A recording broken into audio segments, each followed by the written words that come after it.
Once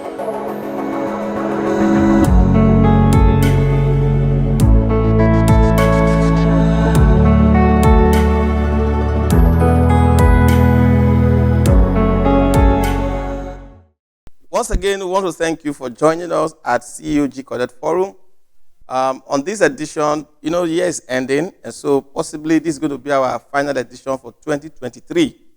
And we are very excited to have you watch us at your own time. And that is why this is very, very convenient for us and for you, so that you can take your time to watch this program, watch these editions, and learn the lessons, because it's designed to make sure that to provide you information that can help you to grow your business as, we all participate in the economic challenges of our day. And today, we're going to be looking at top products that made the top list, whether gainers or losers, and make projections for those products that will be hitting their targets for 2024.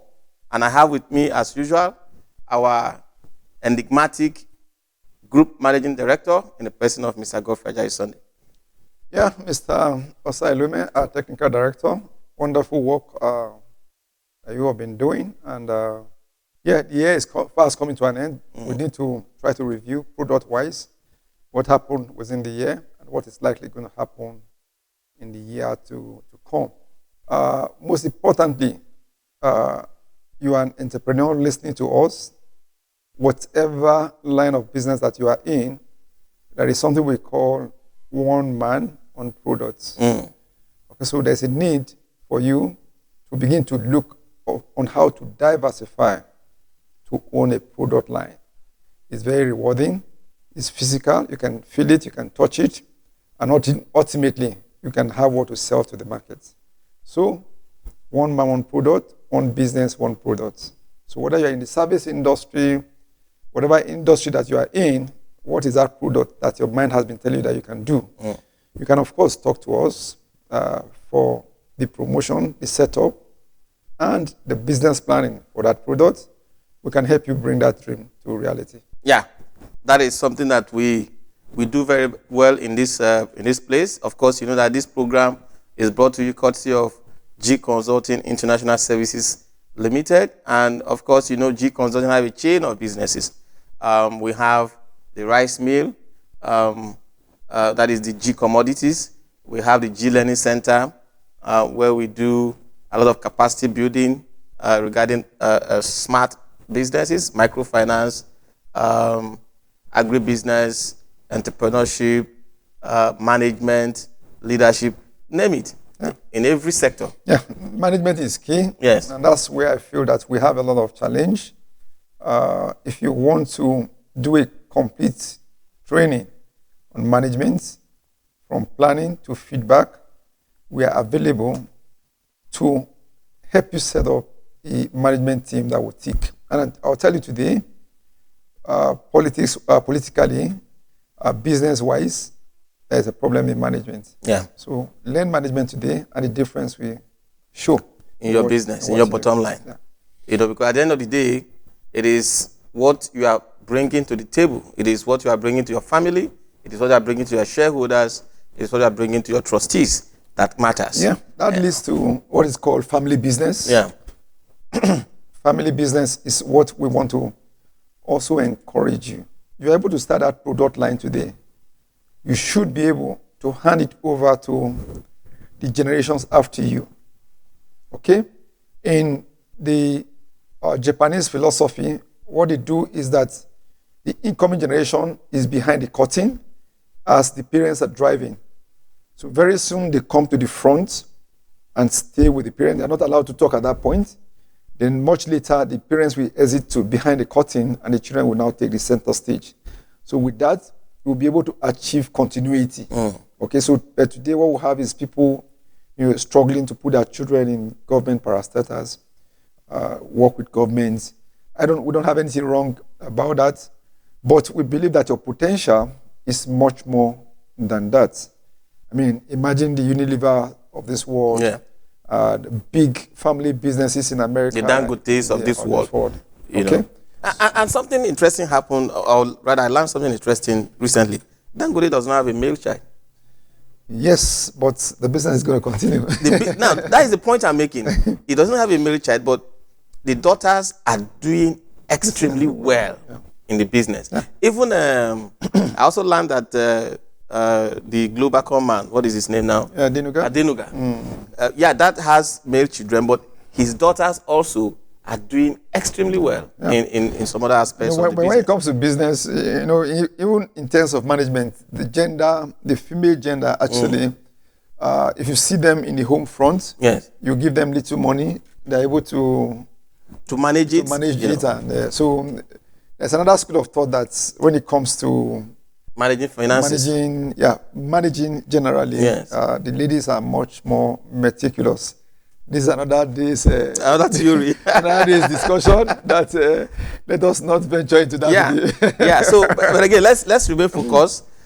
Today, we want to really look at products. We want to look at those companies that made it to the top. We want to look at how did they made it. What did they do? Is it by their own design, or is it by a function of the economic realities?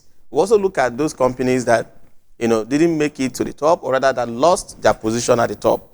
Then we'll look at products that are projected to be the top products for 2024, and we'll be able to look at, what are the issues that will be shaping businesses in 2024. But before we go into all that, I would like the GMD to take us through. He is the Group Managing Director at G Consult International Services. Like I said, G Consulting have chains of businesses in different sectors of the economy. And so I would like you to look at the business environment generally, leveraging your experience in different sectors. What can you say is, the position of things, or what can you say that, looking from January to now has happened? Yeah, generally, when you look at the macroeconomy vis-a-vis products initiation and development, one product that will never miss its place are the petroleum products. Yes. Okay, so these days, when you talk about the petroleum products, they are basically the drivers of the economy. The economy. Whatever other businesses that you do, you must provide lighting. Yes. Okay? You must be able to get diesel, for example, to be able to power your generator for you to start running efficiently. So you see, anything that has to do around petroleum products is a driver. And that's why they will continue to remain relevant. Even though people now begin to talk about alternative energy. Yeah. Okay, so but you still see that in terms of efficiency, the petroleum products are still the top, the product to watch out for. Emerging and very vigorously are the gas-related products. Yes. Okay, so outside China, one of the highest gas flaring nation in the world is probably Nigeria. So, and the beauty about gas, which is also maybe true about petroleum products, is just that we have crude here, we export crude and bring back refined products. So gas can be completely ionized here. And gas can go a long way towards replacing the petroleum. Even though gas is also a petroleum product, byproduct. As a byproduct. So today we talk about LPNG, liquefied natural gas. LNG. Then you talk about compressed natural gas. Yeah. So which serve various purposes as a result of the density. Okay, so today you can actually power your generator using the cooking gas. Okay, and you can completely ionize that gas from this nation without having to transport it to and fro before you get outside of the country. And so gas can also the compressed natural gas can also go to replace the gas technology, the diesel technology. So you have the petroleum product coming up strongly, you have the natural gas, and of course you talk about urea. Yes. Okay, urea is also a byproduct which we have it much abundantly in this nation. So when you talk about products like the urea, okay, which is the base for the agricultural products, I wanted to go on to the point where I would discuss the fact that when you wake up every day, you must eat. Mm-hmm. So when you have products around food, Yes. okay, you know that you have to eat at least twice a day. A day. Or Okay. even if it's once. Okay. With a population of 220 million people. You know, so that means that anything around the food sector is also something that is very, very germane. So you have products around petroleum, you have products around natural gas. Then, of course, you talk about what are the other ones again now? fertilizer product, which is urea, we talked about. Okay. Then, of course, we have the cocoa, the Yeah. soya bean, the cashew nuts. Okay, so these are commercial crops. Basically, Yeah, commercial. agricultural When you products. talk about cocoa, you talk about urea. You talk about sesame. Cashew nuts, sesame seed. So all these, Soya beans. yeah, this was the first thing that made the advanced world to colonize Africa, and that's just the truth of the matter. Okay, they came in search of raw materials to feed The population. their industries in the Europe. That was what led to the colonization in the first place. But I can tell you that up to today, these crops are still in demand. When you talk about a commodity like cocoa, okay, today Nigeria has the potential to be the highest, but Cote d'Ivoire in West Africa today is the highest producer of cocoa in the world. Yeah. And I watched in one of the international media, there was something I watched on that media that says the irony of cocoa. Okay, cocoa is produced in West Africa, exported to Switzerland and America. They turn it to chocolate and they now bring it back. So you see today, when you travel out of this country, indeed Africa, one of the things that you must bring back is chocolate. And the moment you travel and you cannot bring chocolate back, you are likely to hear that, are you sure you actually traveled? So cocoa, sesame seed, when you go to a place like Japan, Japan is one of the highest consumer of sesame seed. Why is that? There's the oil produced from sesame seed is one of the best oil in the world. And you have countries like Turkey, countries like Japan, who demand for all these commodities. So if you play around all this sector of petroleum products, around natural gas, around urea, which urea plus NPK is the base for the manure that these plants require for them to be able to do well. And of course, we are playing big in all these ones. Remember that Dangote himself has a urea, has a fertilizer plant, and it was said that his first production went to South America, okay? Even though we needed them here. And that's why they say, look, the fact that Dangote today has set up the biggest refinery, $20 billion refinery, is an international commodity. So whoever is able to pay for that commodity is the one that is going to get it. But we plead with him to have mercy. To temper justice with mercy. All right. So, because our conversations, here largely is driven by the need to be able to provide you information that you can use. Information that you can use to grow your business, or like the GMD pointed out in the start of this edition, to diversify your product base. So, sir, looking at all these products, especially these agricultural products and their byproducts, what are the business opportunities? I would like to speak specifically to the storage, aspect, the storage aspect of agribusiness in this economy. In this economy. Yeah. So, post-harvest losses is something that is very, very critical. Okay. So today, I don't see us as having so much problem with production because we're so blessed in Africa that the moment the rain starts falling, okay, the farmers go to plant. So whether they get aid from the government or even the private sector, the farmers produce. Okay, so the quality of production may be the issue. But at the end of the day, let's take a commodity like tomatoes. Okay, I've seen people commit suicide when they produce perishable commodity like tomatoes, and at the end of the day, there is no market. And that's where storage comes in. It's easier to store commodities like paddy, commodities like that are grain related, sorghum, maize. Okay, but of course you must store them well, so that when you eventually have to have need for them, then they will come to use. Okay, but when it comes to perishable items like tomato that I mentioned earlier, there has to be a standby processing plant. Okay, so and that's why today we want to encourage the MSMEs. Okay, to set up small scale milling, small scale processing facility to be able to, mill this so as to avoid that post-harvest losses. Okay, so you see that most of the tomato puree that you have today in this country, they bring them in drums from countries like China. Okay, so there is space for the small-scale producers. Okay, and I tell you today, and from experience, whatever you have today in the Nigerian market, you're going to sell. You will surely sell it. So we should begin to think about technologies like the warehouse receipt system.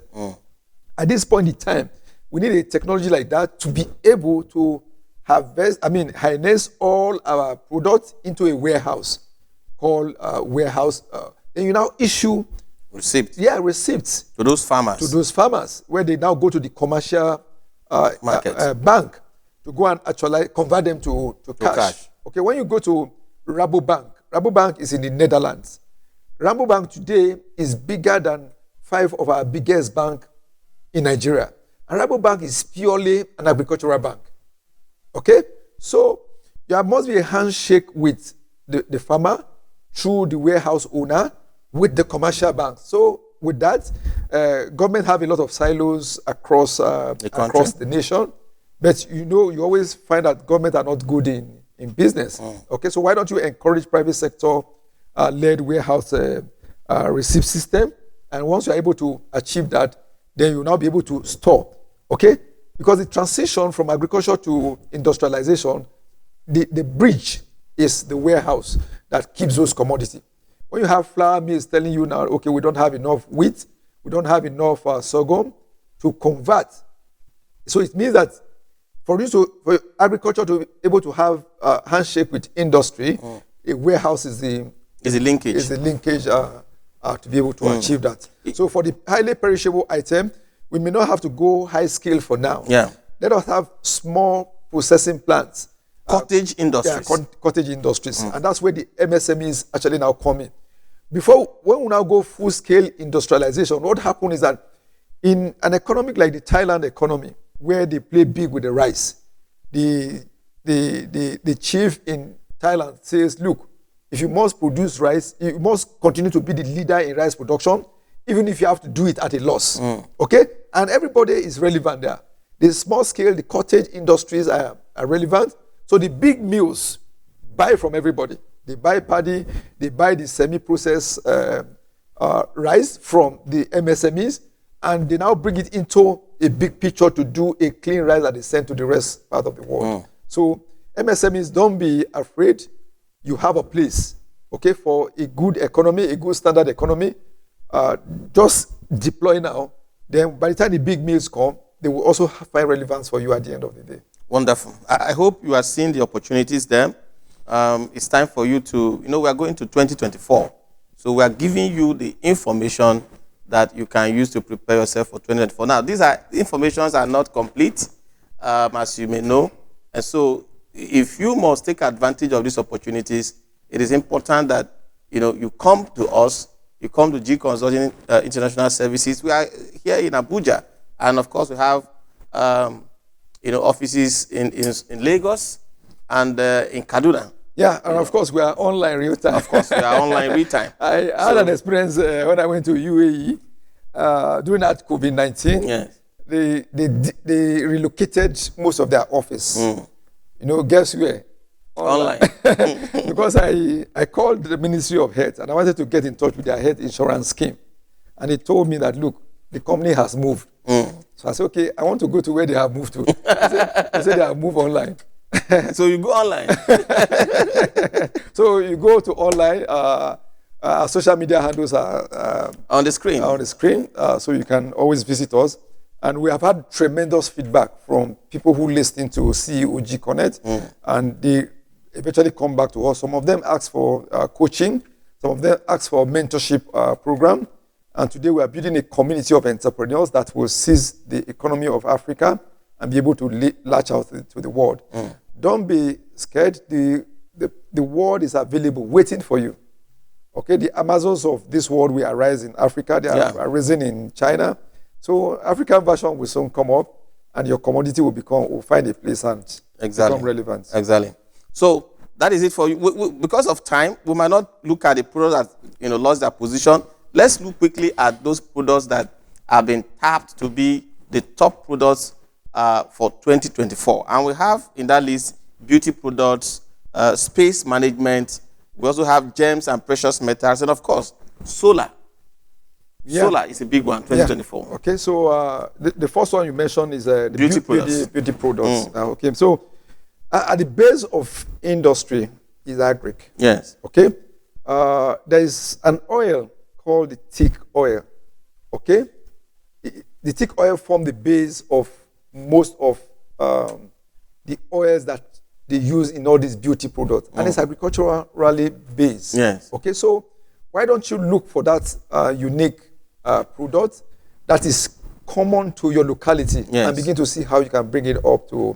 I mean, recently we're consulting for an organization that is setting up the drink in Plateau State they call the Move Up drink. The Move Up drink is gotten from the beetroot, this thing which is highly medicinal. Okay, so you take some of these products today that are not helping your health to improve. So beauty product, the moment you get filled up, you want to look beautiful. Yeah. You want to wear good clothes. Exactly. So top to be of those products. So look at that organic product that we form part of the value chain for the beauty product. And as an MSME, you become relevant at the end of the day. So beauty product is important as one of those products that we're going to form the base of what will happen in 2024. Of course, we also have space management. Today, of course, we are seeing that businesses are moving online.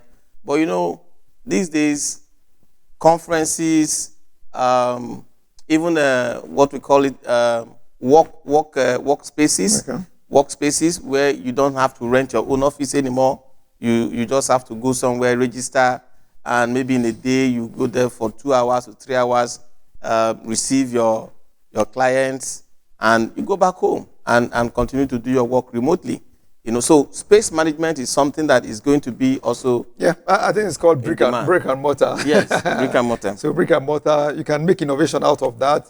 Rather than go rent a big space, why don't you go to a facility that has most of these things in place? Yes. Then it's called pay as you go. Yes. Okay, so if you're going to come out just maybe 5 hours a week, then you have a place to go. Yeah. And you can, of course, receive your calls and your mails across those box office kind of office arrangements. So think as one of those things that you need to do. There are a lot of vacant spaces everywhere. So rather than wanting to own alone, you can own for the public. Exactly. Okay, so for them to use eventually. And of course, most of these spaces come with internet facility. Yeah. So rather than kill yourself to want to rent an office, you can rent a space for the time you require it. And moreover, let's assume you're going to Canada now and you want to set up, you don't have to look for a brick and mortar now. Yeah. There are space managers who you can always leverage on to be able to just get a space and use as an office. As pay as you go. Yeah.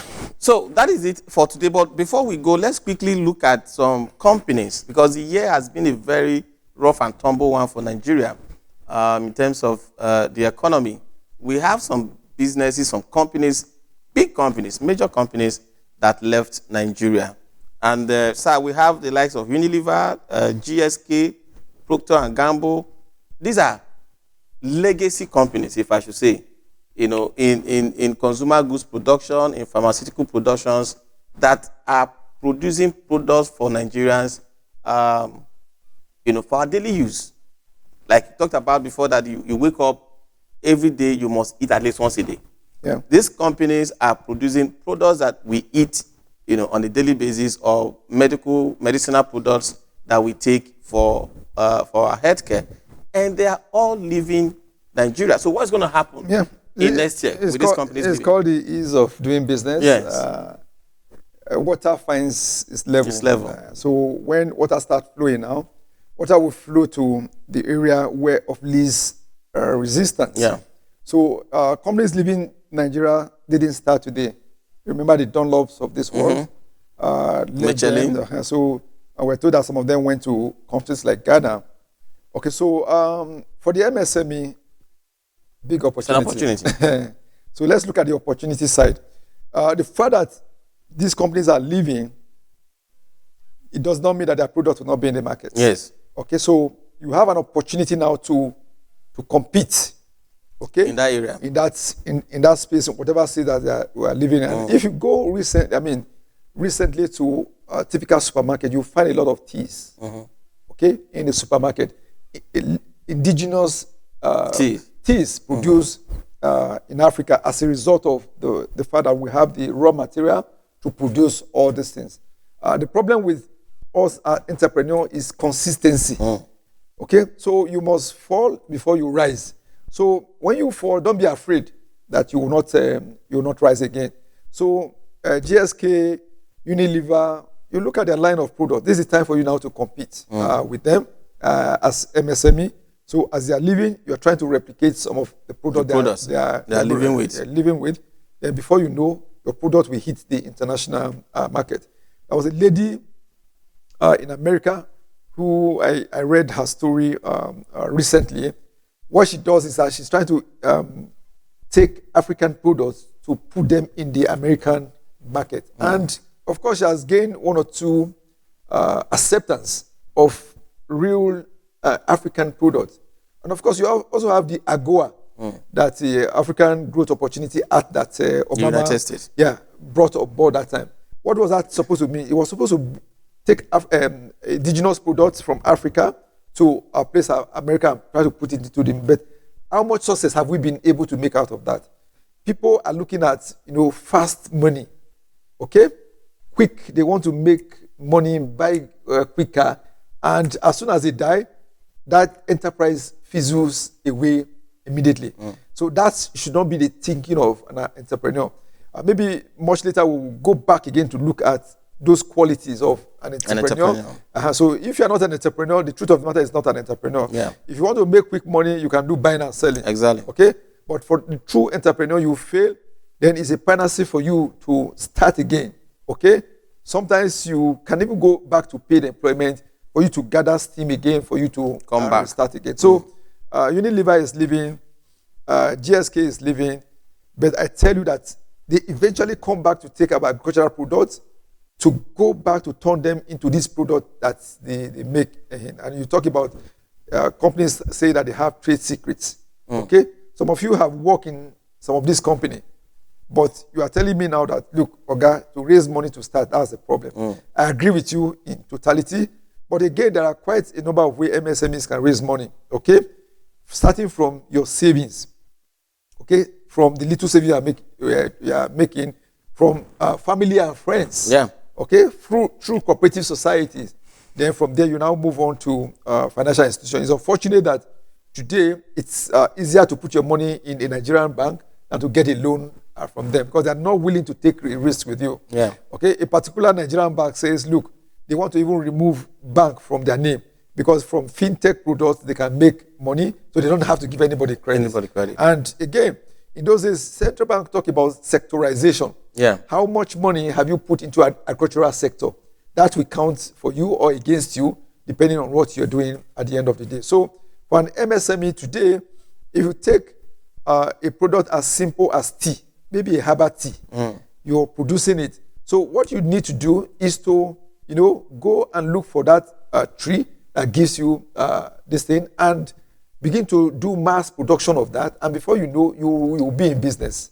Okay? So don't say that because you're falling today does not mean that you will not get up to be able to compete tomorrow. So bad enough, what what that means is called part of brain drain. Okay, and people who work in all these companies are also losing their jobs. Okay, so government should be able to sit with maybe Manufacturer Association of Nigeria to say, look, some of these companies are about to leave. How do we get our indigenous people who work in all these companies, put them together, to set up? That is what Russia is doing now. If you look at the Russia economy, with regards to the war in Ukraine and the response of the United States and their allies, the Western countries, as they are called, you discover that they have sanctioned Russia so heavily, that some of those foreign companies like the chicken republics of this world and, those food and beverage companies, foreign companies in Russia from the US and, European countries that moved into Russia, now exited Russia. But what did Russia do?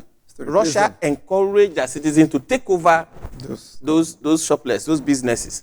And today it was as if, nothing happened. Nothing happened. The economy is still trying to grow. So that is the way it is. And don't forget, one way that you can easily access funding is through networking. And that is why the COG Connect Forum is critical for you and your colleagues in the MSME space. So invite your colleagues to join this program, watch this program, and get back to us so that we can bring you into the network and you will have more opportunities. Your last word, sir. Yeah, so 2024 is coming. We want to see your products in 2024. And we want to encourage you to do your best to bring that product to the market. And before you know, you will gain acceptance. When it comes to eateries now, you will discover that a lot of indigenous eateries have replaced those foreign eateries. Yeah.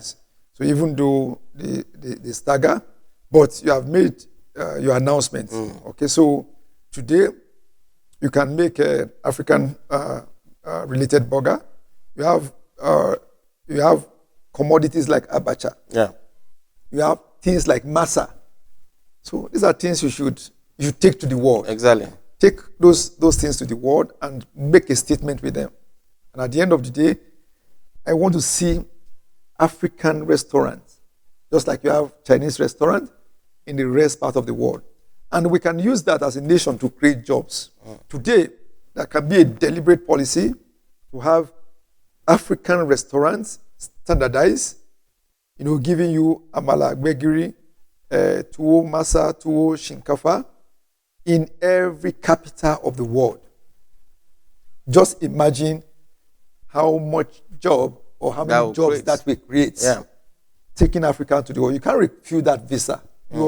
From here, he's telling you, I have a business plan. Yeah. I need to invest $1 million USD to put an African restaurant in the rest part of the world. I tell you, the lady with the highest Guinness Book of Records, came from Nigeria. Yeah. So we can take that and use that to convert to African food to launch to every capital in the world.